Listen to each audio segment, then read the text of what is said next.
ED की जांच को लेकर जहां एक तरफ राहुल गांधी से लगातार पूछताछ की जा रही है, वहीं इसके विरोध का असर उत्तराखंड में भी देखने को मिल रहा है। कांग्रेस प्रदेश अध्यक्ष करण माहरा के नेतृत्व में सैकड़ों कांग्रेसी कार्यकर्ताओं ने राजभवन कूच किया। कांग्रेसी एक जुलूस की शक्ल में राजभवन घेराव करने निकले, लेकिन पुलिस ने प्रदर्शनकारियों को हाथी बड़गला में बैरिकेडिंग लगाकर रोक दिया, जिससे नाराज कांग्रेस जन वहीं धरने पर बैठ गए और केंद्र सरकार के खिलाफ जमकर नारेबाजी करने लगे।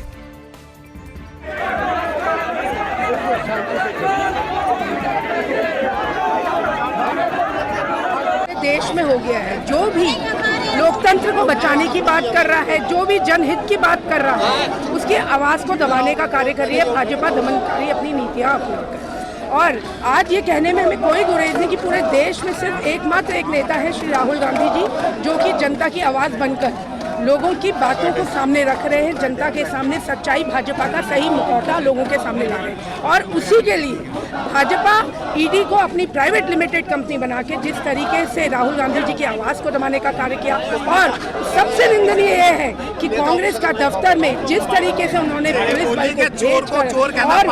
पुलिस बल को भेजकर जिस तरीके से नेताओं को और वहाँ के कर्मचारियों के साथ जो उत्पीड़न, जो परेशान करने का कार्य किया, वो पूरी इसकी घोर निंदा की जा रही है। पूरा देश आज जो है इसकी निंदा कर रहा है। देखा होगा कि इस देश में जिस देश ने भारतीय जनता पार्टी की गलत नीतियों के खिलाफ आवाज उठाने की कोशिश की है, भारतीय जनता पार्टी की सरकार ने दमनकारी नीति अपनाकर ईडी, सीबीआई, इनकम टैक्स इनका यूज करके उन लोगों की आवाज दबाने का काम किया है।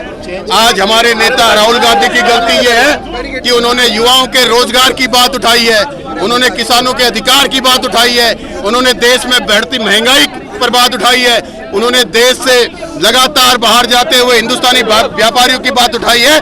तो आज ईडी के माध्यम से राहुल गांधी की आवाज को दबाने की कोशिश की जा रही है। हमारे दिल्ली के कांग्रेस के कार्यालय में अंदर घुसकर दिल्ली पुलिस ने जो आज निर्मम हमारे लोगों पर, नेताओं पर लाठी बरसाई है, वो निंदनीय है। भारतीय जनता पार्टी इस देश से लोकतंत्र को खत्म करना चाहती है।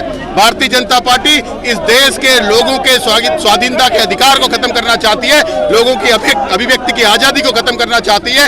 इस देश में क्या चोर को चोर कहना पाप है? अगर राहुल गांधी ये पाप कर रहे हैं तो अब सब कार्यकर्ता कांग्रेस के उनके साथ हैं। कांग्रेस कार्यकर्ता मन बना चुका है सड़क पे रहने का, जेल में रहने का। अब ये सरकार को डिसाइड करना है कि उनको लोकतंत्र की हत्या करनी है या लोकतंत्र के साथ रहना है। राहुल तुम संघर्ष करो, हम तुम्हारे साथ हैं, जब तक सूरज चांद रहेगा। देहरादून में कैबिनेट मंत्री गणेश जोशी के द्वारा क्षेत्र से संबंधित मुख्यमंत्री की घोषणाओं की प्रगति समीक्षा बैठक की गई।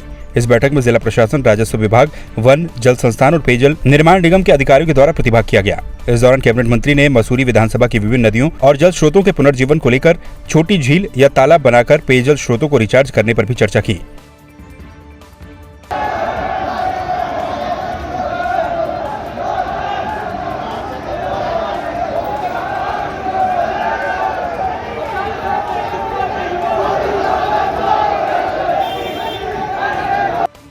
केंद्र सरकार के द्वारा सेना भर्ती के लिए शुरू की गई अग्निपथ योजना का विरोध युवाओं ने शुरू कर दिया। पिथौरागढ़ में युवा सैकड़ों की तादाद में सड़कों पर उतरे और सरकार के खिलाफ प्रदर्शन करते हुए नारेबाजी की और सरकार से अग्निपथ योजना को वापस लेने की मांग की। युवाओं का कहना है कि वो कई सालों से सेना भर्ती की तैयारी कर रहे हैं। ऐसे में सरकार ने पुरानी भर्ती को रद्द कर अग्निपथ योजना शुरू की, जो कि युवाओं के साथ सरासर अन्याय है।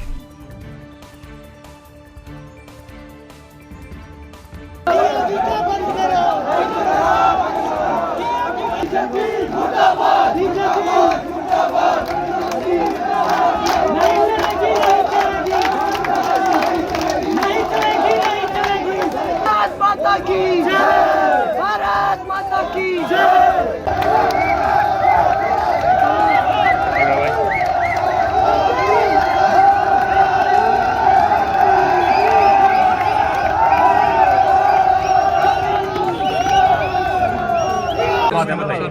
देखिए, आज जो यहाँ पर प्रदर्शन कर रहा है वो यहाँ के किसी संगठन ने नहीं किया है। यहाँ के जो पिथौरागढ़ के युवा हैं, जो होनहार युवा हैं, जो लगातार अपनी भर्ती की तैयारी कर रहे थे, 3 साल से लगातार वो अपनी प्रैक्टिस कर रहे थे कि आर्मी लिखित परीक्षा की वो बात कर रहे थे। लगातार हम 10 बार जिलाधिकारी कार्यालय आ गए ज्ञापन देने के लिए कि लिखित परीक्षा कराओ, लेकिन अचानक एक फरमान आता है कि लिखित परीक्षा कैंसिल हो जाती है, उसको रद्द किया जाता है। और आज यहाँ का जो युवा है वो ठगा हुआ और ऐसा ही अपने आप को महसूस कर रहा है। और हमारी एक ही मांग है, पूरे पिथौरागढ़ की एक ही मांग है, पिथौरागढ़ के युवाओं की एक ही मांग है कि जल्द से जल्द जो यहाँ का जो रिटर्न आर्मी का बचा है उस रिटर्न को करवाने की आप प्रयास करें। और केंद्र में जो बैठी हुई सरकार है उस सरकार को थोड़ी शर्म आनी चाहिए कि जो जिन युवाओं से उनका हक छीनने का वो काम कर रही है। आपको हम एक चीज़ बताएं, जो युवा 2000 इससे पहले 2 या 3 साल पहले जो भर्ती दे चुके हैं, आज वो ओवर एज हो चुके हैं, उनके पास आज नौकरी का एक बहुत बड़ा तंज उनके सर पर है। हर एक युवा की जिम्मेदारी उसके परिवार में है। तो कहीं ना कहीं